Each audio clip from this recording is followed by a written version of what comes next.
હાલો મિત્રો, સ્વાગત છે તમારું અમારી યુટ્યુબ ચેનલ ગોસાઈ ભરત પર. તો મિત્રો, આજે આપણે ગુજરાત સરકારની એક સરસ મજાની યોજનાની માહિતી લઈને આવ્યા છે, જેમાં માનવ કલ્યાણ યોજના અંતર્ગત જે તમને સાધન સહાયની કીટ આપવામાં આવે છે, તેના ફોર્મ ટૂંક સમયમાં ભરાવાના થશે. તો તેના માટે તમારા કેટલાક કાગળિયાની જરૂર પડશે. તો આપણે અત્યારે આ વિડીયોના મારફતથી તમારે કેટલા ડોક્યુમેન્ટ્સની જરૂર પડશે તેની માહિતી આપશું, અને આ સાધન સહાય કીટમાં કયા સાધન મળે છે અને કઈ કામગીરીમાં કયા કયા સાધન મળે છે તેની સંપૂર્ણ માહિતી આપણે આ વિડીયો દ્વારા જણાવશું. તો વિડીયોનો અંત સુધી જોજો, અને તમે અમારી ચેનલ પર નવા હો તો ચેનલને સબસ્ક્રાઈબ કરવી, વિડીયોને શેર કરવો અને લાઈક કરવો, જેથી આવી નવી માહિતી અમે તમારા સુધી પહોંચાડતા રહીએ. તો શું છે આ માહિતી, તે વિડીયો દ્વારા મેળવીએ. હવે દર્શક મિત્રો, આજે આપણે આ વિડીયોના મારફતથી આપણે કઈ જાણકારી મેળવશું, તો કે આ અરજીમાં કોણ કોણ લાભ લઈ શકે અને કયા કયા ડોક્યુમેન્ટ્સ તમારે આ ફોર્મ ભરતી વખતે જરૂર પડશે, અને ફોર્મ તમારે ક્યાં ભરવાનું રહેશે, તથા સાધન કીટ તમારે, જો તમારી અરજી મંજૂર થઈ જાય તો સાધન કીટ તમારે ક્યાં લેવા જવાની થતી હોય છે, અને ફોર્મ ભરવાનું ક્યારે ચાલુ થશે તેની સંપૂર્ણ માહિતી મેળવશું. તેની સાથે સાથે આપણે છેલ્લે તમને એ પણ જણાવશું કે સાધનમાં તમને કઈ કીટમાં તમને કેટલા સાધન મળશે, તે પણ આપણે વિડીયોને અંતમાં દર્શાવશું. તો મેળવ્યા આજની આ માહિતી. હવે દર્શક મિત્રો, આ યોજના માટે કઈ જાતિના લોકો ફોર્મ ભરાવી શકે છે કે લાભ લઈ શકે છે, તો કે એસસી જાતિ હોય, એસટી જાતિ હોય, ઈડબ્લ્યુએસ, ઓબીસી અને જનરલ કેટેગરીના આ 5 જે કેટેગરી દર્શાવેલ છે, તે બધા કેટેગરીના લોકો આ યોજનાનો લાભ લઈ શકે છે. હવે દર્શક મિત્રો, જ્યારે તમારે ઓનલાઈન અરજી ફોર્મ ભરવાનું થતું હોય ત્યારે તમારે કેટલાક ડોક્યુમેન્ટની જરૂર પડતી હોય છે. ત્યારે અરજી ટૂંક સમયમાં કરવાની હોય છે, થોડો મહિના દિવસનો સમય હોય છે, અને અમુક કાગળિયા તમારી પાસે હોતા નથી. અને તેના માટે આપણે અત્યારે તમારે કયા ડોક્યુમેન્ટની જરૂર પડશે તેનું લિસ્ટ આપેલું છે, જેથી જે સમયે ફોર્મ ભરાય ત્યાં સુધીમાં તમે ડોક્યુમેન્ટ તૈયાર કરી શકો છો. તો ડોક્યુમેન્ટમાં એક તો અરજદારનું આધાર કાર્ડ, અરજદારનું રેશન કાર્ડની જરૂર પડશે, તેમના મોબાઈલ નંબર, એક પાસપોર્ટ સાઇઝના ફોટાની જરૂર પડશે, અને એક આવકના દાખલાની જરૂર પડશે, અને અરજદારના જાતિના દાખલાની જરૂર પડશે. તેમજ અરજદાર છે તેને ઉંમરનો પુરાવો, જે ઉંમરના પુરાવામાં તમે પાન કાર્ડ આપી શકો છો, જન્મ તારીખનો દાખલો, અથવા લિવિંગ સર્ટી એટલે કે એલસી પણ આપી શકો છો. આ 3 પૈકીમાંથી કોઈ પણ એક ડોક્યુમેન્ટ તમે આપી શકો છો. અને એક ખાસ તમારે ઈ શ્રમ કાર્ડની જરૂર પડશે, જે ન હોય તો તમારે કાઢી લેવાનું રહેશે. અને હજી એક ડોક્યુમેન્ટ આપણે આમાં એડ કરતા ભૂલી ગયા, પણ એક સ્વઘોષણા પત્ર હોય છે, તે પણ તમારે આ ડોક્યુમેન્ટમાં ઉમેરવાનું રહેશે. તો આ બધા ડોક્યુમેન્ટ તમારે તૈયાર કરી રાખવા, જેથી ફોર્મ ભરતી વખતે તમારે ડોક્યુમેન્ટમાં કોઈ પણ જાતની તકલીફ ના આવે અને ફોર્મ સરળતાથી ભરાઈ રહે. હવે દર્શક મિત્રો, આ યોજના માટે અરજી કોણ કરી શકે તેની વાત કરીએ, તો કે અરજદારની ઉંમર 18 વર્ષથી 60 વર્ષની વચ્ચે હોવી જોઈએ. એટલે કે જો તમારે અરજી કરવી હોય તો તમારી ઉંમર 18 વર્ષથી 60 વર્ષની વચ્ચે હોવી જોઈએ. તેમજ ગ્રામ્ય વિસ્તારના લાભાર્થીઓ માટે જિલ્લા ગ્રામ વિકાસ વિભાગની ગરીબી રેખા યાદીમાં સમાવેશ થયેલા હોવા જોઈએ. એટલે કે બીપીએલ યાદીમાં તમારો સમાવેશ થયેલો હોવો જોઈએ. અને જે 0 થી 16 નો સ્કોર ધરાવતા લાભાર્થીઓ આવકનો દાખલો રજૂ કરવાનો રહેતો નથી. અથવા અરજદારના કુટુંબની વાર્ષિક આવક 6 લાખ સુધીની હોવી જોઈએ, તે અંગેનો આવકનો દાખલો રજૂ કરવાનો રહેશે. એટલે કે આમાં એમ દર્શાવે છે કે જો તમે બીપીએલ યાદીમાં હો તો પણ તમને લાભ મળી શકે છે, અને બીપીએલમાં ન હો તો તમારી કુટુંબની વાર્ષિક આવક છે તે 6 લાખ સુધીની હોવી જોઈએ, અથવા તેનાથી ઓછી હોવી જોઈએ. અને જો 6 લાખથી હોય તે અંગેનો આપણે છે ને આવકનો દાખલો રજૂ કરવાનો થતો હોય છે. હવે દર્શક મિત્રો, કેટલા લોકોનો પ્રશ્ન થતો હોય છે કે આ યોજના માટે ફોર્મ ક્યારે ભરવાના રહેશે, અરજી ક્યારે કરવાની રહેશે. તો મિત્રો, 2026 માટે આ યોજના માટે અરજી ટૂંક સમયમાં, એટલે કે માર્ચ, એપ્રિલ કે મે 3 મહિનામાં, વધુ પૂરતું એપ્રિલ મેમાં હોય. જો વહેલી આવી જાય તો માર્ચ મહિનામાં આવી જાય, નકર એપ્રિલ કે મે મહિનામાં આ અરજી માટે આપણે યોજના માટે ફોર્મ ભરવાના થતા હોય છે. અને જ્યારે ફોર્મ ભરાવાના ચાલુ થશે ત્યારે આપણે આપણા ચેનલ અને સોશિયલ મીડિયાના મારફતથી તમને જણાવી દેશું. હવે દર્શક મિત્રો, આ યોજના માટે તમારે અરજી ક્યાં કરવી? તો કે આ યોજનાનો લાભ મેળવવા માટે અરજદારે ઈ-કુટીર પોર્ટલ મારફતે ઓનલાઈન અરજી કરવાની રહેશે. કે આપણી જે સ્ક્રીન ઉપર જે વેબસાઇટ દર્શાવે છે તે વેબસાઇટને મારફતથી તમારે ઓનલાઈન અરજી કરવાની રહેશે. અને જો તમારી અરજી થઈ જાય તો તમારે ટૂલ કીટ ક્યાંથી મેળવવાની રહેશે? તમને જો ટૂલ કીટ તમારી અરજી જો માન્ય થઈ જાય તો તમને આ ટૂલ કીટ ક્યાંથી મેળવવાની થશે?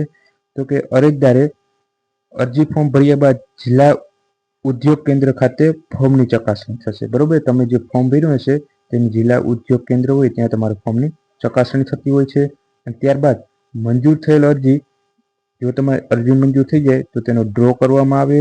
અને જો ડ્રોમાં અરજદારનું નામ જાહેર થાય ને તો તમને એક ઈ વાઉચર એટલે QR કોડ આપવામાં આવે છે. અને તે QR કોડ લઈ અને માન્ય ડીલર પાસેથી તમે સાધનની ટૂલ કીટ મેળવી શકો છો. એટલે કે આવી રીતના પ્રોસેસ થતી હોય છે. અને જે તમારે માન્ય ડીલર હોય ત્યાંથી જે તમારે ડ્રો તમને લાગે તો ડ્રો ઉપરથી તમને એક વાઉચર આપવામાં આવે. અને વાઉચર લઈને જે માન્ય ડીલર પાસે જાઓ તો તમને તે ટૂલ કીટ આપતા હોય છે. હવે મિત્રો ખાસ કે આ સાધન સહાયમાં મળવાપાત્ર ટૂલ કીટ એટલે કે કેટલા આપણે ધંધા હોય તેના માટે સાધન સહાય મળતી હોય તો કે એક બ્યુટી પાર્લરની કીટ મળતી હોય છે, પાપડ બનાવવાની કીટ મળતી હોય છે, ભરતકામ માટેની કીટ મળતી હોય છે, દૂધ દહીં વેચનારની કીટ મળતી હોય છે, વાહન સર્વિસ અને રિપેરિંગ જે કામ કરતા હોય તેના માટે પણ એક કીટ મળતી હોય છે. તેમજ જો પ્લમ્બિંગ કામ કરતા હો તો તેના માટે પણ કીટ મળતી હોય છે, સેન્ટિંગ કામ કરતા હોય તો તેના માટે પણ કીટ મળતી હોય છે, અથાણા બનાવટનું કામ કરતા હો તો તેના માટે પણ તમને કીટ મળતી હોય છે, જો કોઈ પંચરનું કરતા હોય તો તેના માટે પણ કીટ મળતી હોય છે, અને ઇલેક્ટ્રિક એપ્લાયન્સીસ અને રિપેરિંગની કીટ પણ મળતી હોય છે. તેમ મળી અને કુલ તમને 10 ધંધા માટે સાધન સહાય મળવાપાત્ર થતા હોય છે. હવે દોસ્તો, આપણે જે આ 10 ધંધા માટે તમને જે દર્શાવેલ છે 10 ધંધા માટે સાધન સહાય કીટ મળતી હોય છે. હવે એક કીટમાં કેટલા સાધનો મળે છે તેની માહિતી આપણે મેળવીએ તો જો દોસ્તો, આપણે જે ધંધાની સહાયની કીટની વાત કરી, 10 ધંધા જે જાહેર કરવામાં આવે તેમાં પ્રથમ આપણે જે અથાણા બનાવટ છે. હવે અથાણા બનાવટ માટે તમને કીટમાં એક ઇલેક્ટ્રિક વજન કાંટો આપવામાં આવતો હોય છે, એક મિક્સર ગ્રાઇન્ડર મોટર સાથે આપવામાં આવતું હોય છે, એક બોટલ સીલિંગ મશીન હોય છે તે એક આપવામાં આવતું હોય છે, અને એક તપેલું જે આપણે મોટું તપેલું હોય છે તે તમને આપવામાં આવતું હોય છે. એમ કુલ અથાણા બનાવટ માટે 4 વસ્તુ આપવામાં આવતી હોય છે. એમાં બીજા નંબરમાં હવે વાત કરીએ તો કે ઇલેક્ટ્રિક એપ્લાયન્સીસ રિપેરિંગ કીટમાં હવે તેમાં એક મેગર આવે છે, જે તમને એક મેગર આપવામાં આવે છે, એક ઇલેક્ટ્રિક ક્લિપ-ઓન મીટર એક આપવામાં આવે છે, એક એસી વોલ્ટેજ જે ડિટેક્ટર આવે છે તે એક આપવામાં આવે છે, એક ઇલેક્ટ્રિક કટર આપવામાં આવે છે, પછી એક MCB એક આપવામાં આવે છે, તેમજ એક નાનું ટૂલ બોક્સ આવતું હોય છે જે તેમાં ઉપયોગ થતું હોય છે, એક ટૂલ બોક્સ આપવામાં આવે છે, એક ડ્રિલ મશીન પણ તમને આપવામાં આવતું હોય છે, અને એક ડિજિટલ મલ્ટીમીટર એ પણ તમને એક આપવામાં આવતું હોય છે. એમ ટોટલ 8-9 વસ્તુ તમને આ જે ઇલેક્ટ્રિક રિપેરિંગ કીટ છે તેમાં મળવાપાત્ર થતી હોય છે. હવે મિત્રો, એક આ ખાસ બ્યુટી પાર્લરની કીટ જે બહેનો માટે બહુ ઉપયોગી હોય છે અને બહેનો આ માટે બહુ અરજી પણ કરાવતા હોય છે. તો બ્યુટી પાર્લર કીટમાં તમે જોઈએ તો ખાસ તો એક બ્યુટી પાર્લરની તમને જે ચેર હોય મોટી તે એક ચેર આપવામાં આવે છે, અને એક જે હેર કલર છે, હેર ડ્રાય છે, વેક્સ વગેરે જેવી વસ્તુ હોય છે તે 1000 સુધીની મર્યાદામાં જે બધી વસ્તુ આવતી હોય છે તે બધી તમને મળતી હોય છે.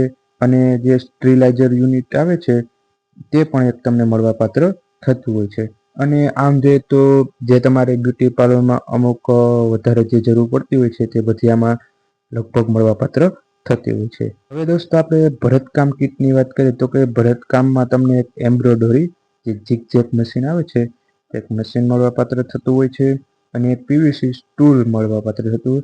હવે તે PVC સ્ટૂલ આપણે એક મળવાપાત્ર થતું હોય છે કે કોમ્બો મળવાપાત્ર થતું હોય છે તેની બહુ કોઈ જાણકારી નથી, પણ તમને 2 વસ્તુ મળવાપાત્ર થતી હોય છે, એક એમ્બ્રોઇડરી મશીન ને એક PVC સ્ટૂલ. તે 2 વસ્તુ આપણે ભરતકામમાં મળવાપાત્ર થતી હોય છે. તેમજ મિત્રો, આ વસ્તુની પણ એપ્લાય બહુ વધુ થતી હોય છે, જે વાહન સર્વિસ અને રિપેરિંગ જે છે તેમાં કીટમાં ઘણા છોકરા એટલે કે બોಯ್સ પણ આ બાબત ઉપર વધુ ફોર્મ ભરતા હોય છે. આ સાધન સહાય માટે પણ વધુ ફોર્મ ભરતા હોય છે. જેમાં આપણે વાત કરીએ તો કે વાહન સર્વિસ અને રિપેરિંગ કિટમાં તમને ઇલેક્ટ્રિક પ્રેશર પંપ મળતો હોય છે. પછી એક નાનો જેક જે હાઇડ્રોલિક આવે છે જેક, તે પણ એક તમને મળવાપાત્ર થતો હોય છે. અને એક મલ્ટીપલ ટૂલ કિટ જે પાનાની આપણી જે ટૂલ આવે છે તે પણ આપણે તમને એક મળવાપાત્ર થતી હોય છે. એટલે વાહન સર્વિસ અને રિપેરિંગમાં તમને ટોટલ 3 વસ્તુ મળવાપાત્ર થતી હોય છે. હવે દોસ્તો સેન્ટિંગ કામ એટલે કે કડિયા કામ માટે તમને ટૂલ કિટમાં કયા કયા સાધનો મળવાપાત્ર થતા હોય છે તેની વાત કરીએ તો કે વાઇબ્રેટ મશીન, જે વાઇબ્રેટ મશીન આવતું હોય છે જેમાં 1.5 મીટર નીડલ સાથે એક વાઇબ્રેટ મશીન તમને મળવાપાત્ર થતું હોય છે. એક સેફટીની કિટ તમને મળે છે. તેમાં પણ તમને એક મલ્ટિપલ ટૂલ કિટ મળે છે અને ડ્રીલ મશીનનો સેટ મળે છે અથવા ડ્રીલ મશીન મળવાપાત્ર થતું હોય છે. તો જો તમને કડિયા કામ કે સેન્ટિંગ કામ ફાવતું હોય તો તમે પણ આ યોજના માટે ખાસ ફોર્મ ભરાવજો, જેમાં બહુ સારી વસ્તુ પણ મળવાપાત્ર થતી હોય છે. તો મિત્રો હવે આપણે જે પ્લમ્બિંગ કામ કરતા હોય છે તેના માટેની કિટની વાત કરીએ તો કે પ્લમ્બિંગ કિટમાં તમને સાધન સહાયમાં એક મલ્ટિપલ ટૂલ કિટ પણ આમાં મળવાપાત્ર થતી હોય છે. એક ડિસ્ક ગ્રાઇન્ડર જે 15 mm આવે છે તે ગ્રાઇન્ડર તમને મળવાપાત્ર થતું હોય છે. એક જે હેમર મશીન આવે છે નાનું, તે હેમર મશીન એક તમને મળવાપાત્ર થતું હોય છે. ને એક કીટ તમને જે પાઇપના આટા પાડવાની કીટ આવતી હોય છે તે તમને કીટ મળવાપાત્ર થતી હોય. અને એક ડ્રીલ મશીનનો સેટ અથવા ડ્રીલ મશીન તમને તે મળવાપાત્ર થતું હોય છે. એટલે પ્લમ્બિંગ કામમાં પણ બહુ સારી વસ્તુ મળવાપાત્ર થતી હોય છે. એટલે તેમાં પણ તમે આ યોજનાનો લાભ લઈ શકો અને ફોર્મ ભરાવી શકો છો.